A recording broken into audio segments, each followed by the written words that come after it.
This program is brought to you by First National Bank of Botswana. When running a business means Where did I put that receipt? we can help you with instant accounting, free software that does your bookkeeping for you. When it means What do you mean the container hasn't arrived?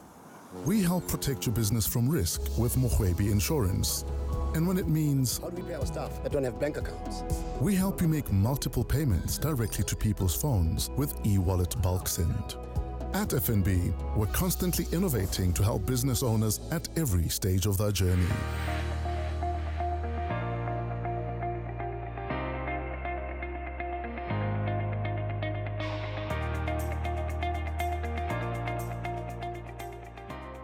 Retrenchments have become a painful reality for many employees in Botswana as our region continues to face an economic slowdown. Thousands of people lose jobs each year as a result of large companies shedding jobs to cope with the economic slowdown. Be that as it may, how can these individuals minimize the financial blows of retrenchment? But before we delve any deeper into the subject matter, we first have a look at the mobile and other technology applications development landscape in the country.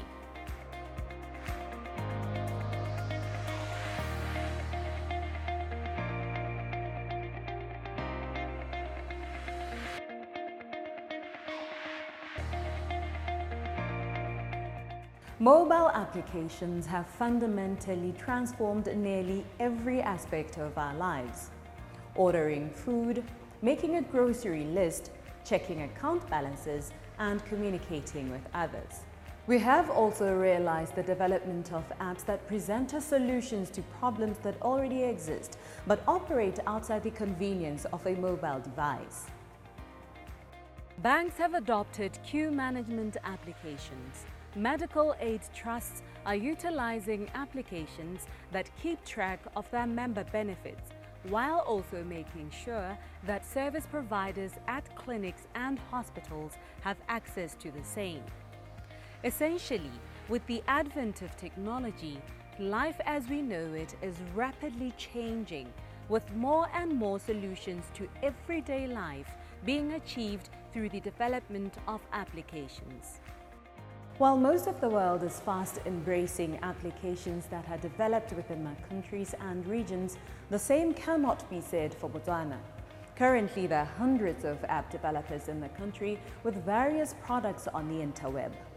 Sadly, it is reported that the uptake of these apps by private companies, government, individuals is not at all pleasing.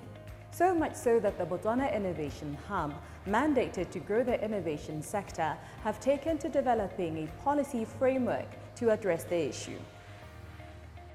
Our guest tonight is Director of ICT and Marketing at the Innovation Hub, Tshepo, to explain why the phenomenon is true for our local ICT industry, what the new policy entails, and what the long-term solutions to this plight are. In the digital economy that Botswana is trying to embrace, I think at policy level, we have the Maitlamo policy that was talking about digitizing Botswana or digitalizing Botswana.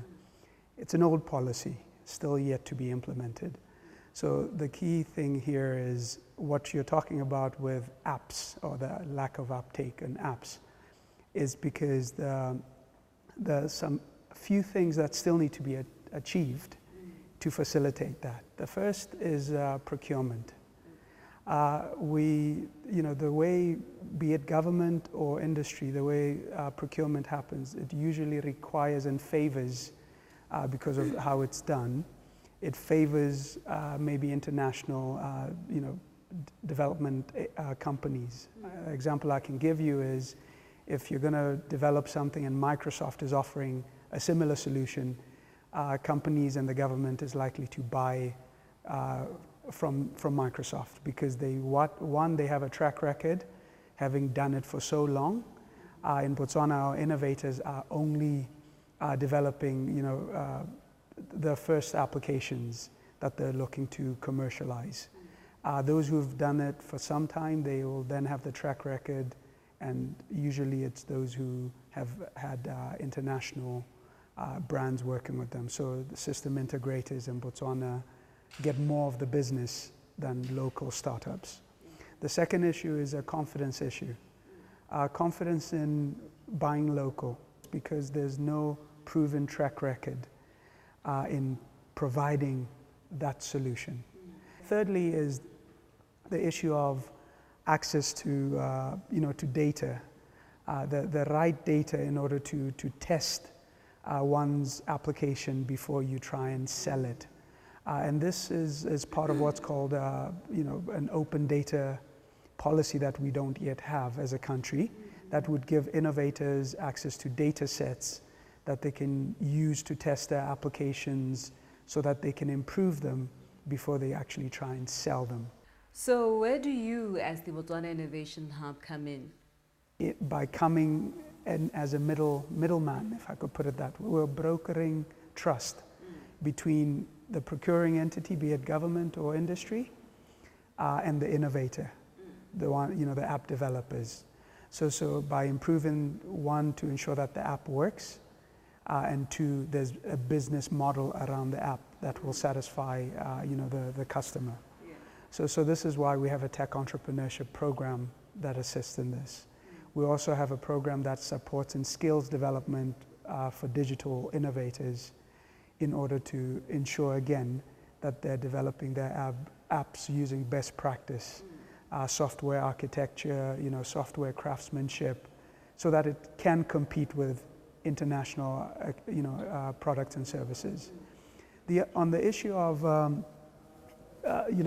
confidence in local, I think our role is to look at, can we encourage government to, because innovators usually come to us with an app developed, having identified a problem from where they see the problem. So we're saying we would like to see demand-driven innovation where the market is saying, this is the problem I'm having, can you solve it for us? So there's a demand-driven approach. That's why we do hackathons. That's another intervention we have. We're saying, can the people who need the apps or who need the solution rather than an app, because an app is just a means to an end, to delivering a solution. So historically, our app developers would develop, and they're very good technically, but they've not thought through what the problem they're solving is, and whether there's the product solution, to the problem that is it a match? Yeah. And then lastly, on the issue of access to data, there's a critical need to establish or implement an open data policy where there's of data that enables innovation or data-driven innovation. Even a simple example, a developer will develop a solution, an app that is trying to assist with Matimela. Yeah. Matimela is a database that government has, or a government ministry has, of stray livestock or cattle. And this data set is held within government. Innovators will go and develop the app that will check if Tsipiachacho or your brand is registered in one of the kraals or your cattle have been found, and they can develop that platform independent of the database. But in order to test whether it gives the value, they need that data of whose, Tsepo's brand is this one. So if they pick a stray cattle with my brand and I've registered, I would get an alert, on my phone. And that's a service I could pay for. Let us talk to the future that you hope for Yes. for innovation in the country. Where do you see it? Well, there's no future without innovation. Yeah. So it's not whether or not we decide to prioritize innovation. It's whether or not we choose to participate and, as actively participate and compete as an economy through innovation, or we're going to be disrupted by innovation. So the future is that innovation is going to happen with us or to us. So the first phase is to get our productivity, internal productivity as an economy to innovate, through leveraging digital technologies and building capacity to support that. The medium term is improving the quality of research outputs by defining what research we should be doing as a country to facilitate innovation. That's 5 to 10 years where the outputs will start to happen. In that time, we're seeing patents that Botswana can now go outside and attract deeper investments or partnerships to say, we're licensing you this output for you to build, or we're partnering with you on this intellectual property outcome for us to innovate and compete outside. And then ultimately, we need to be futuristic. Futuristic is where people haven't yet in the global economy solved that issue or that problem. It's looking at a disruptive technology that hasn't yet been played around with or everyone is still figuring out. We need to spend a bit of our time and resources now to prepare to solve a future problem that the world will need to work with us on.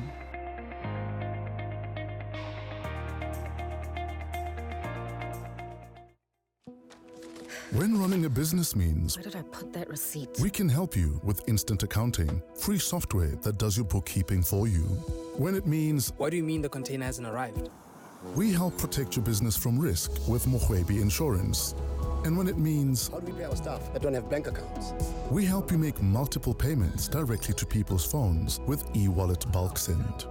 At FNB, we're constantly innovating to help business owners at every stage of their journey.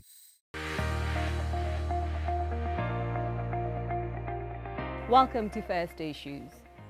Retrenchments have become a reality for many employees in the region and in Botswana, as our region continues to face an economic slowdown, resulting in large companies shedding jobs. Statistics show that locally, corporations such as Botswana Power Corporation, the Water Utilities Corporation, BCL Mine, Tati Nickel Mine and Kalahari Breweries retrenched a total of well over 12,000 employees collectively between the years 2015 to 2017 alone. Facing retrenchment is a very frightening experience. However, experts say you can manage the stress and the fallout if you have a plan in place and understand what your options are. They say while being retrenched is a financial blow, it offers one the opportunity to access many other benefits. These may include better rates, waivers on premiums, and even debt repayment. Our guest this evening is Head of Insurance at First National Bank, Botswana, Mosadin Gomasini, to give us a guide on how to minimize the financial blows brought on by retrenchment. Sadi, thank you so much for affording us your time this evening. What is the difference between a retrenchment and any other job loss that is out there? Retrenchment is actually prescribed by the law, by the Employment Act. So there are certain steps that an employer must take. They need to write to the Commissioner of Labour to say, we intend to go on this exercise and we foresee that we may have to let go of our employees. So once you do that, then we could say that retrenchment has taken place. So it's unlike where you decide, I just want to cut staff or I want to fire people, or, so there's a very specific way how retrenchment happens. So as we know, as people who have incomes or who have jobs, we commit our salaries to various loans, your home loan, your car loan, your other loans that you may undertake. So what happens in the instance of a person losing their job as far as that loan is concerned? I think well, maybe to take it a step back, just to not focus so much on retrenchment. Remember, a person can have a loan and lose a job not just because of retrenchment. So you may be fired or your contract may be up for renewal and your employer doesn't renew, then you're out of a job. So when that happens, you need to then approach your financier or your bank to say, I have this challenge, therefore I don't think I'll be able to meet my monthly commitments that I have with you. So this gives you an opportunity for them to restructure your debt. It also gives you an opportunity, if you've got the funds, to negotiate payment plans. So they're able to give you a discount such that you pay less than what you could have. And I think the important thing to note is that if you come through, it is not the same as if you have to be chased around. Because if you have to now be chased around, it means we take your name to CRB and ITC. I think most people know ITC, meaning that you can no longer get any facility anywhere.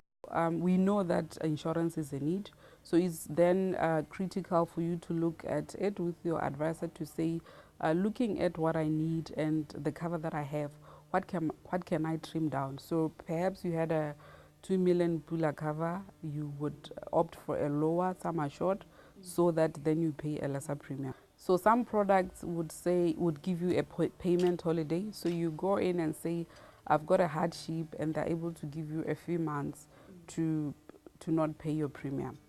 Others, unfortunately, would have to lapse.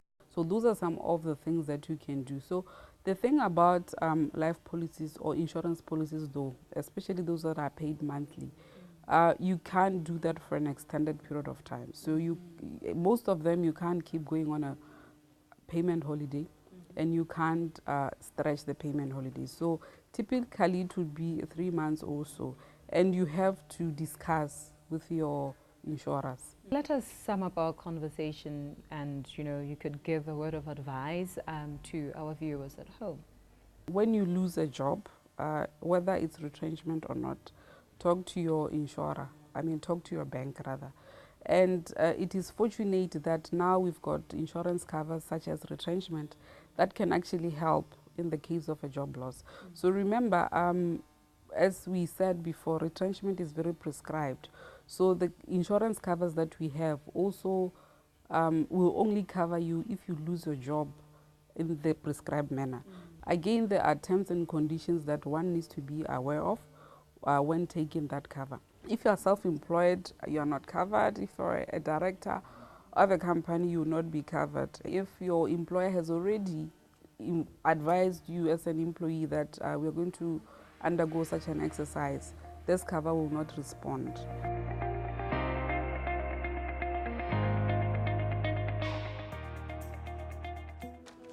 When running a business means Where did I put that receipt? we can help you with instant accounting, free software that does your bookkeeping for you. When it means What do you mean the container hasn't arrived? we help protect your business from risk with Mohwebi Insurance. And when it means How do we pay our staff that don't have bank accounts? we help you make multiple payments directly to people's phones with e-wallet bulk send. At FNB, we're constantly innovating to help business owners at every stage of their journey.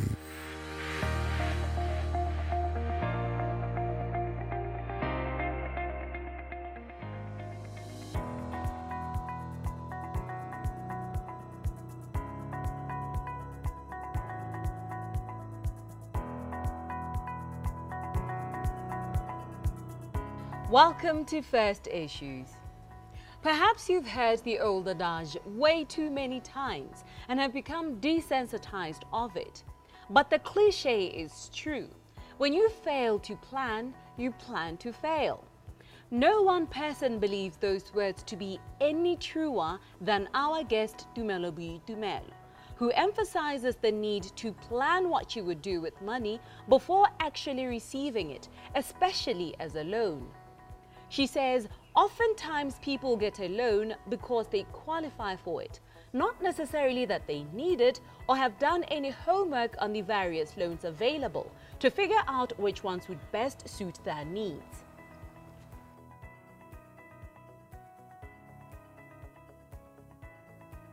Actually there is such a thing as pre-loan planning. The issue is people just don't do it. So now it seems like it doesn't exist. But it's nothing fancy. It's simply having a plan of what you're going to do with the money that you've borrowed from a financial institution. A lot of times people approach financial institutions maybe with a set figure, or after receiving a call that now you qualify for this much. Would you like to take a loan with us? But they don't give it enough thought to say, I need 200,000 and this is what I'm going to do with it. This is why a lot of times when they get to the financial institutions, with the idea of just taking 150,000, they are informed that actually you qualify for way much more than that. And that's when they take the money that they did not plan for and eventually squander it or spend in things that they cannot show once the money has been depleted. So it's important to have a plan. I need 200,000 for such and such. I need 200,000 for a project I'm going to build, a house that will cost 150,000, and the other 50,000 I'll be using for upgrading that particular property to make it ready for the business idea that I have. That is a plan, and it should be accompanied by quotations, not necessarily just a figure from the top of your head. And this is what eventually makes people to take money sometimes that is short and eventually have unfinished projects. So it's important to have a clear picture and use what we call SMART, which is an acronym of, it needs to be specific. This is detailed. It needs to be measurable. This is where the actual figure comes in. It also needs to be achievable, realistic, and to be achieved within a certain period of time, which speaks to timely, to say, let our goals have expiry dates.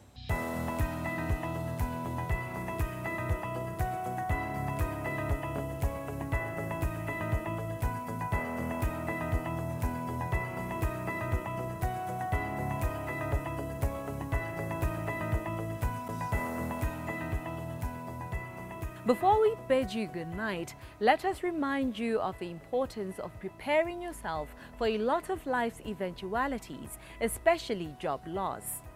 Should you find yourself in this predicament, contact your financiers as soon as possible to map ways to help you seek relief.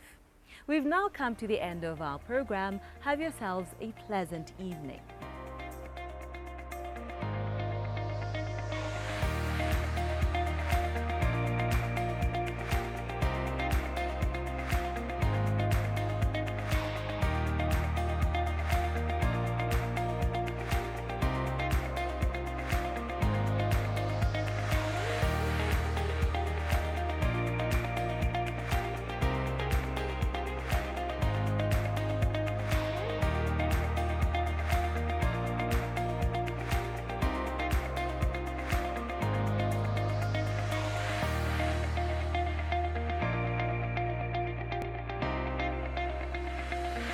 This program was brought to you by First National Bank of Botswana.